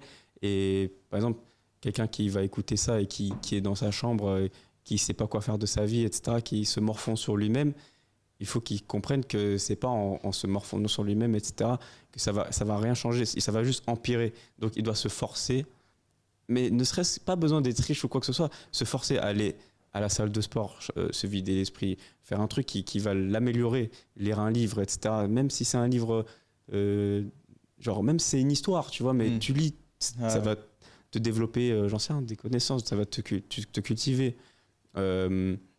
Sortir dehors, apprendre à parler aux gens, genre rien qu'aller dans la rue, tu te forces à aller voir une fille, même qu'elle est moche ou jolie, tu t'en fous, tu vas juste lui parler, essayer d'avoir une discussion, d'avoir du contact, etc. Ça va t'apprendre à parler aux gens, à avoir moins peur du regard des gens, et ça va améliorer tes relations, ne serait-ce que même pour le business. C'est important d'être quelqu'un, tu sais, quand j'ai un rendez-vous avec quelqu'un pour lui parler de quoi que ce soit, de savoir communiquer, d'être marrant, d'avoir des bonnes relations, quoi. Sinon, c'est... Si tu sais pas communiquer correctement avec les gens, en général, c'est chaud. C'est chaud, c'est mauvais, tu vois. Toi, comment ça a été pendant ton adolescence jusqu'à aujourd'hui? Est-ce que, par exemple, aujourd'hui, vu que tu fais un business où tu es au contact permanent de filles, de femmes, est-ce que tu as toujours eu des facilités avec les femmes? Ou comment tu as travaillé ça? J'ai jamais eu de facilité avec les femmes. Déjà, même maintenant, je suis pas quelqu'un qui va draguer ou quoi que ce soit. Je suis très à l'aise, très à l'aise, il n'y a pas de souci, mais je vais jamais aller voir une fille, lui dire t'es jolie, tu me fais quoi? Non. Déjà, je laisse toujours la fille venir. Et après, pourquoi pas rentrer dans son jeu et rigoler, etc. Mais sinon, j'ai on va dire des séquelles de quand j'étais petit, que j'arrive pas à faire le premier pas ou quoi que ce soit, tu vois. Ok. Tu vois, quand j'étais petit, c'était vraiment... j'étais le clown, tu vois, de la classe, etc. J'étais le clown, j'ai toujours été le clown. je faisais rire tout le monde, etc. J'avais pas de problème sociable, je me faisais pas harceler ou quoi que ce soit. Ouais. Mais j'ai toujours vu comme tu sais, le clown, quoi. Le mec, t'es là, il est là que pour rigoler, c'est ton ami, quoi. Tu vois. J'ai eu beaucoup de copines où j'étais juste amis, tu vois. Ah ouais, friendzoné. Ouais. À mort. Ouais. Je m'en fous, moi je le dis. Même maintenant, j'ai beaucoup de copines friendzone et tant mieux, ça me sert. Ouais. Ça me sert beaucoup. Oh, comment c'est bien d'être ami avec des meufs. Ça sert toujours. Les gens, ils t'invitent en général parce qu'ils savent que tu as des copines, que tu peux en ramener, des trucs comme ça. Ou alors, dans mon business, ça me sert. J'ai converti des copines. Enfin, converti. Oui, ouais, bah ouais, tu peux le dire. Ouais, elles se dirigent vers moi parce qu'elles me font confiance que je suis. Bah oui. Tu vois. Donc ça aide. Donc c'est pas une mauvaise chose de se faire friendzone. C'est juste que, voilà, quand j'étais plus jeune, c'est sûr que ça faisait un peu mal, tu vois. Ouais. Et aujourd'hui, tes proches, tes parents, tes amis d'enfance, ils savent ce que tu fais, ta nouvelle situation aujourd'hui ? Ouais. C'est quoi leur réaction vis-à-vis de ça ? Ma mère, elle sait pas vraiment. Elle me suit sur Insta, donc elle voit tout ce que je mets, tu vois, mais elle comprend pas trop, elle sait pas trop ce que je fais. Elle pense toujours que je suis dans l'e-commerce, dans les trucs comme ça. Bref, en fait, je lui ai dit, maman, je me rappelle très bien quand je l'ai fait venir à Dubaï, je dis, maman, rassure-toi, plus jamais je serai pauvre, j'ai des connaissances maintenant, je pourrai jamais retomber à zéro. T'inquiète pas pour moi, je fais mon business, tous mes trucs. Et voilà, elle a accepté, etc. Et mon père, c'est une relation un peu différente. Tu vois, il est parti quand j'avais 2 ans, mais j'ai repris le contact vers mes 14 ans, 13 ans. Et c'est plus comme un ami, tu vois. Donc il voit tout, il s'en fout. Je lui envoie des vidéos avec les filles, etc. Quand on fait du contenu, des trucs comme ça. Et il rigole, quoi, il est content. Par exemple, quand je vais l'appeler, si je l'appelle maintenant, etc., il va dire t'as pas une copine là? Parce qu'il il vient de Marseille et tout. Ah ouais? Ouais, et du coup, il va dire il y a pas un gros cul là, on va voir pour papa, un truc comme ça, tu vois. Donc c'est plus une relation marrante, tu vois, c'est la même. Voilà, c'est trop marrant. C'est mon pote, je lui envoie les vidéos, je le fais rigoler, etc., tu vois. Ah ouais. Puis même, ça permet aussi de pouvoir être généreux avec ses proches. Qu'est-ce que tu as fait, toi, par exemple, pour tes parents depuis que tu réussis un peu financièrement? Ma mère, ça va, elle est expert comptable, etc. Elle n'a pas vraiment besoin d'argent, mais je lui ai offert des sacs Louis Vuitton, des chaussures, etc. Tu vois. Mon père, lui, c'est plus compliqué, tu vois. C'est genre, il a des petits soucis, tu vois. Du coup, je l'entretiens, on va dire. Ok. C'est-à-dire que je l'entretiens tu depuis verses de l'argent depuis 1 an et demi, ouais. C'est cool, je le fais aussi pour mon père depuis 4-5 ans maintenant. Je pense que c'est important, tu vois. Ouais, mais c'est pour ça, surtout. C'était un truc aussi de motivation dans ma tête, de dire il faut que j'aide mon père et tout, tu vois, au début. Ça te fait quoi psychologiquement, le fait de savoir qu'il y a des gens qui comptent sur toi? Ça t'aide? Après, c'est plus dur. Ça met une mauvaise pression. Mauvaise, tu dis? Ouais, mauvaise. Ça me met une pression, genre, j'aime pas travailler, j'aime pas être dans la pression ou me dire oui, sans moi, et là, il peut être dans la galère et tout.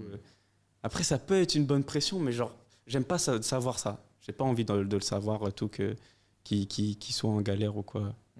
C'est plus mauvais que bon pour moi. Je préfère avoir une pression où je la mets moi-même. Par exemple, il y a plein de fois où j'ai fait.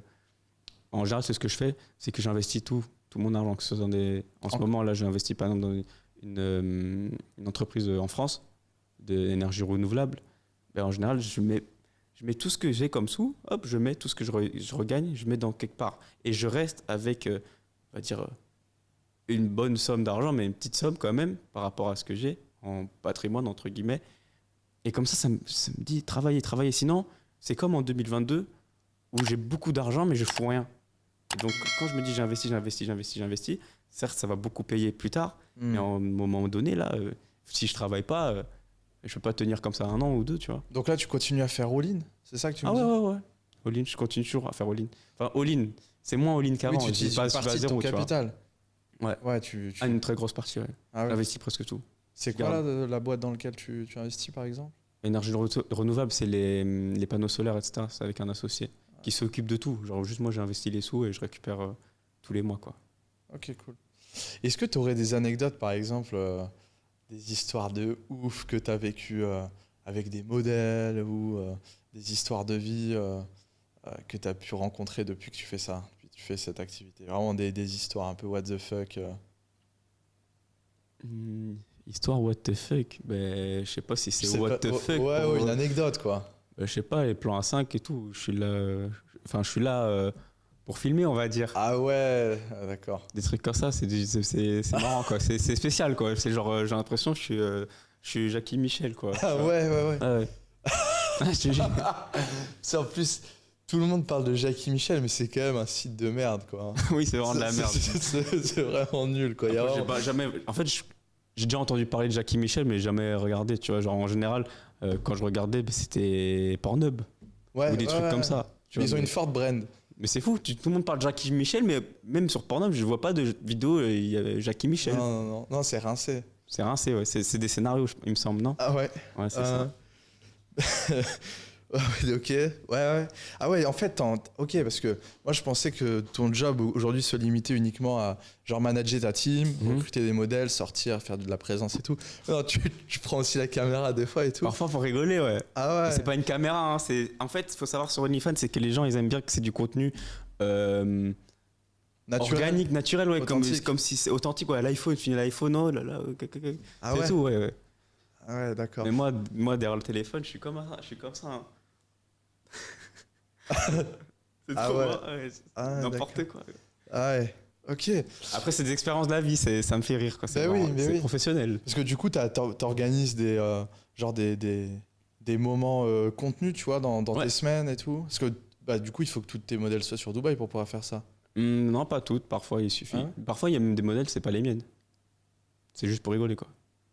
Ah oui, ok. Ah oui, juste pour rigoler. Ouais, j'ai aussi des modèles OnlyFans dans mon cercle de Dubaï, mais qui sont pas dans mon agence. Ok, d'accord. Même modèle homme aussi. Hein. Et du coup, tu fais du contenu pour elles? Non, je fais du contenu pour elles. Je suis là quand elles font leur truc, quoi. Ah oui, mais toi, tu fais pas dans le but d'en créer un intérêt pour ton bise. Non. Juste pour le fun. Ouais, je suis là parce qu'elles font leur contenu et tout, et je suis là, je suis une présence et tout. Ah ouais, d'accord, ok. T'en as une autre là qui te vient en tête Qui me vient en tête? C'est quand même ouf, ouais, putain. Pas trop en vrai, c'est pas des trucs de fou non plus, hein. C'est pas des trucs de dingue non plus. Hein. En général, les modèles, c'est rare celles qui acceptent de faire des sextapes, etc., des trucs comme ça. En général, elles s'arrêtent à se masturber elles-mêmes, etc., tu vois, ou se foutre des godes dans la nénette, tu vois, mais sinon, c'est pas des trucs de fou non plus. Est-ce que t'as des potes, t'as connu, je suis sûr que tu dois en avoir, des potes gratteurs qui te disent, bon, je galère au niveau meuf, là, tu veux pas me mettre en relation avec une... Ah, tout le temps, là, tu me dis ça, rien que tu me dis ça, j'ai déjà le nom en tête. Ouais. Direct, ouais. Comment pas des meufs, là. Comment tu gères ce truc-là? Est-ce que Je dis non. Ah ouais, non, je fais jamais de la vie, c'est pas des prostituées, hein. Il me dit, ouais, vas-y, s'il te plaît, je te paye. Mais je suis pas proxénète. Il me dit, oui, je te paye. Ça, oui, on me l'a déjà fait plein de fois. Vas-y, t'as pas une de tes modèles, là, je la paye et tout. Et je dis, mais t'es fou, quoi, c'est pas des putes. C'est pas des putes. Il faut avoir la différence quand même entre un Mac et mon business mais est-ce manager. Que, du coup, le business d'OnlyFans Manager, c'est pas un peu l'évolution du proxénète? Tu vois, là où on m'appelle, par exemple, sur mon TikTok, etc., on m'appelle souvent proxénète ou proxénète 2.0. Mais faut savoir que je ne force personne, même maintenant, c'est les modèles qui viennent me DM sur Insta pour que je sois leur manager. Je ne force personne, je ne les force pas à faire le contenu qu'elles font. Je suis juste là pour les faire péter sur les réseaux, pour apporter les bonnes stratégies marketing et tout. Mais il n'y a pas de... Je vais pas lui dire, bon, tu vois, tu vas te mettre ça dans la chatte, sinon ben, je te paye pas, tu vois. Il y a tout qui est son contrat, tout est nickel, je les force personne, c'est ça. Alors qu'avant...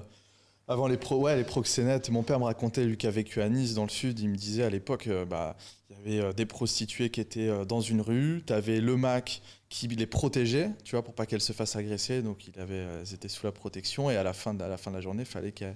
Ouais, c'est vrai que les meufs, elles étaient vraiment sous pression, quoi. Bien sûr.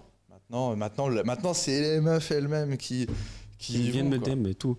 Mais même pour moi, je pense que que c'est une bonne action de sortir, par exemple, une prostituée de ça. Enfin, après, c'est rare, les prostituées vraiment bien qui pourraient fonctionner sur OnlyFans, la sortir de ça et de lui faire gagner beaucoup de sous d'une autre manière, quoi, sans qu'elle ait à se faire trouer tous les soirs, 10 fois par soir, tu vois.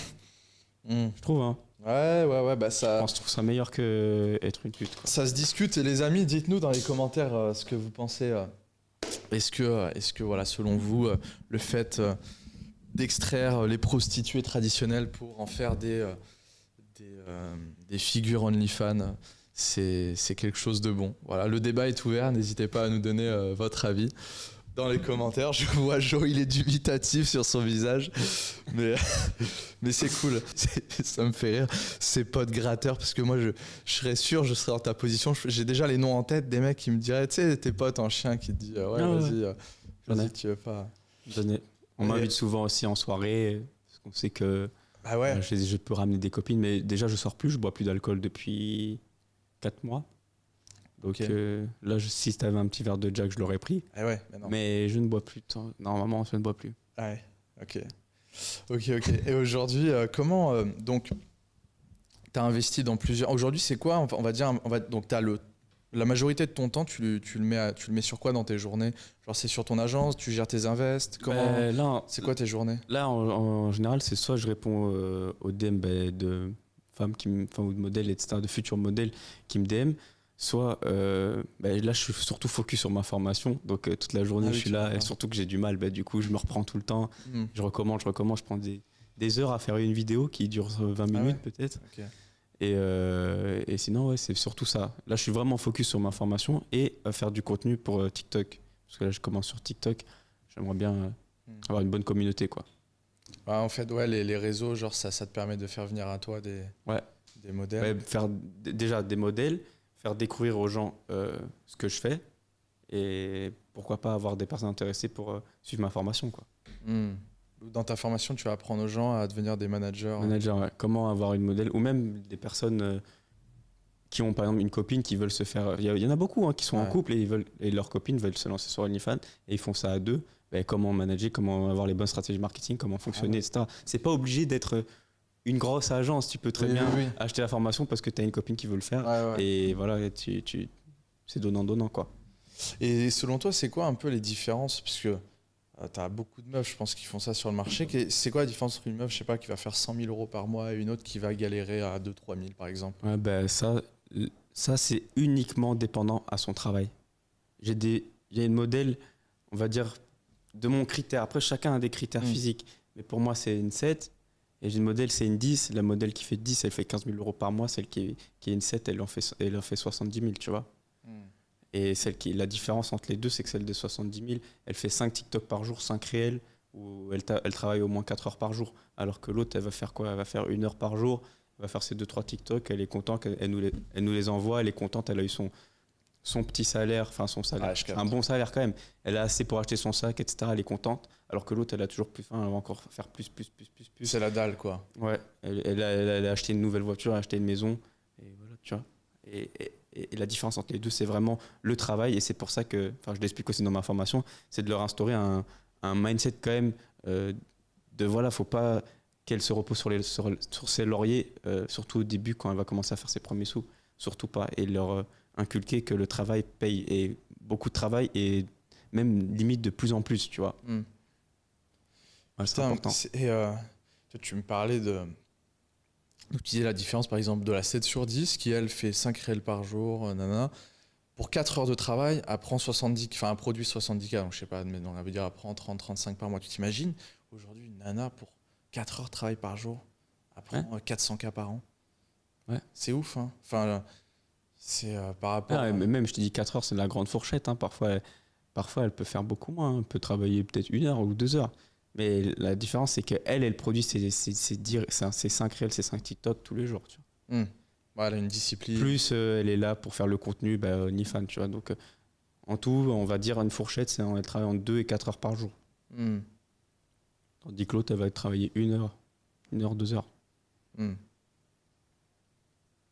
C'est surtout ça. Tu conseillerais aux gens qui nous écoutent de consommer...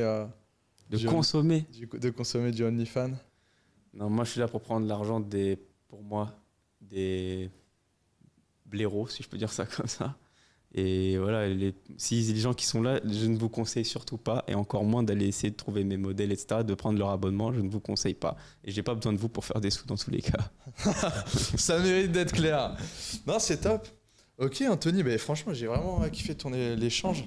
C'est lourd, hein, parce que alors moi déjà ce que j'ai retenu de notre échange et ce que j'admire vraiment chez toi, c'est du coup ce all-in. Tu vois, si je devais retenir, c'est le mot all-in, tu vois, le fait que tu arrives, tu fais un peu de sous. Déjà, tu tu vas à Cannes, tu n'as pas de sous, tu vas dans un mastermind, tu as l'humilité de te dire voilà, je vais travailler gratuitement parce qu'il faut que j'acquéris du réseau, j'ai pas d'argent. Donc tu t'es fait des potes, tu as travaillé gratuitement, tu as été récompensé, puis ensuite tu t'es mis dans le e-com, tu as fait de l'argent, puis ensuite tu as pris ton sac d'argent dans ton appart à Dubaï, tu l'as foutu sur des NFT.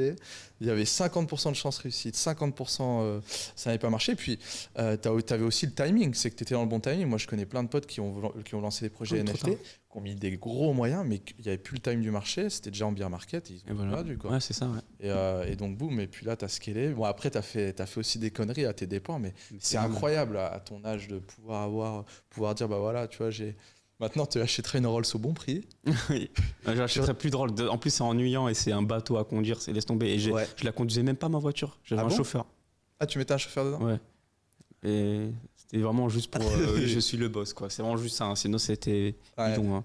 Ça sert à rien. Tu achèteras aussi des montres et tu regarderas bien le marché. J'achèterai que mes montres en boutique maintenant. Ouais. Ah, tu n'as pas acheté des secondes mains?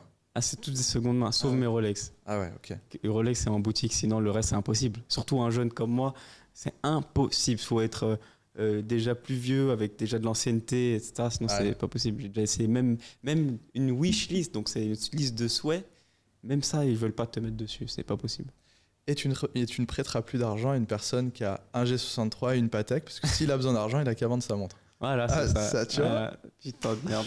Ouais, ça tue. Tu voulais qu'on rajoutait quelque chose Non, c'est bon. Non, ouais, franchement, ça tue. Les gars, pour conclure, déjà, n'hésitez pas à réagir en commentaire, parce que je pense qu'il y a de la matière. En accord ou en désaccord, ne consommez pas de contenu OnlyFans. En tout cas, moi c'est pareil, c'est ma recommandation. Je pense que je pense que c'est pas une. On est dans une ère où il faut reprendre un peu sa virilité et puis essayer de faire des choses constructives de sa vie, se remettre à faire du sport, travailler dur, voilà, s'extraire de sa condition initiale, mettre à l'abri ses proches, etc. Et puis c'est pas en consommant du McDo tous les jours et du OnlyFans que vous allez développer une vie inspirante, quoi. Mais c'est clair. Écoutez, je vais mettre... n'hésitez pas à réagir en commentaire. Abonnez-vous, les amis, si ce n'est pas fait. Vous le savez, il faut encourager la chaîne. On met un petit like, on active la cloche pour être averti en temps réel des nouvelles vidéos. Et puis, Anto, merci mon gars, je te souhaite le meilleur pour la suite. Qu'est-ce qu'on peut te souhaiter ? De plus me faire baiser. Voilà, c'est une bonne chose. Attends, j'ai une dernière question. Le podcast, il s'appelle Zero to Hero. C'est quoi la définition pour toi d'un zéro qui passe à héros ? Un zéro qui passe à héros. C'est quoi pour toi passer de zéro à héros ? Ta définition ? C'est passer de quelqu'un qui a aucune ambition, qui se morfond sur lui-même, qui est dans son lit à se branler tous les jours, à quelqu'un qui a un business pérenne, qui a assuré sa descendance. Magnifique, merci. À bientôt les amis, ciao. Ciao.